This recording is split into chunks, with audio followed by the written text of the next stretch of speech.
Richard I of England, commonly known as Richard the Lionheart, was a medieval monarch who reigned as King of England from 1189 until his death in 1199.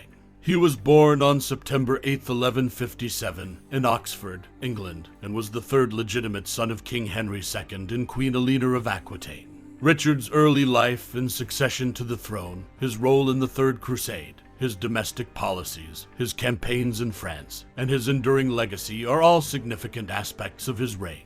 Early life and succession. Richard was born into a tumultuous political and familial environment. His father, King Henry II, had a strained relationship with his mother, Queen Eleanor, and there were frequent conflicts and power struggles within the family. Nevertheless, Richard received an excellent education, learning languages, poetry, and military skills. As the third son, he was not initially expected to inherit the throne, but the death of his elder brother, Henry the Young King, in 1183 changed the course of Richard's life. Following the death of his father in 1189, Richard succeeded to the throne. He quickly secured his position by suppressing revolts and consolidating his authority. Richard's coronation took place on September 3, 1189, and he embarked on a reign marked by his ambition for martial glory and his determination to participate in the Crusades. Third Crusade. Richard the Lionheart's most renowned achievement was his participation in the Third Crusade. Alongside the Holy Roman Emperor Frederick Barbarossa and King Philip II of France, Richard sought to recapture Jerusalem from the Muslim ruler Saladin. Despite clashes and tensions among the Christian leaders, Richard proved himself as a formidable military commander. Richard's military prowess was demonstrated during the Siege of Acre in 1191 when he led his troops to victory, securing a critical stronghold. However, he was unable to capture Jerusalem, which remained under Muslim control. After a truce was negotiated with Saladin, Richard returned to England in 1192. Having earned his reputation as a valiant knight and a respected military leader.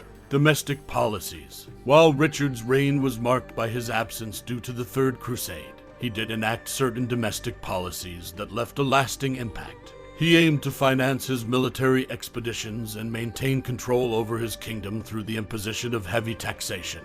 These financial demands often strained the relationship between Richard and his subjects, leading to resentment and discontent. To secure funds, Richard sold offices and titles and engaged in the practice of ransoming prisoners, where wealthy individuals paid a substantial sum to secure their release. This approach, although effective in raising money, further alienated the population and fueled opposition against Richard's rule. Campaigns in France and death. Richard's efforts to maintain control over his French territories led him into conflict with King Philip II of France. The rivalry between the two monarchs escalated, and Richard engaged in several campaigns in France to defend his holdings. However, his success in France was limited, and in 1199, while besieging the castle of 𝙎𝙪𝙗𝙧𝙞𝙗𝙧, Richard was struck by a crossbow bolt. The wound became infected, and Richard died on April 6, 1199, at the age of 41.